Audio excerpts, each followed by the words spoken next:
Bablu was a bully. He stole nuts from the squirrels, honey from the bees, sugar from the ants, and even the leaves of the trees. No one could say anything to Bablu.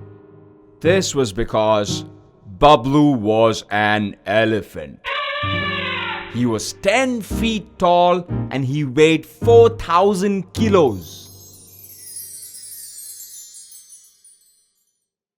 One hot summer day, Bablu was feeling very thirsty. He came across a field of sugarcane. The cane stood high, filled with juice.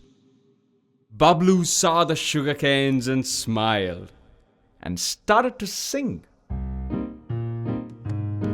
So tall, so green, so cool, so sweet. I must have sugarcane to eat. No one to my left, no one to my right. I'll run in now and have a bite.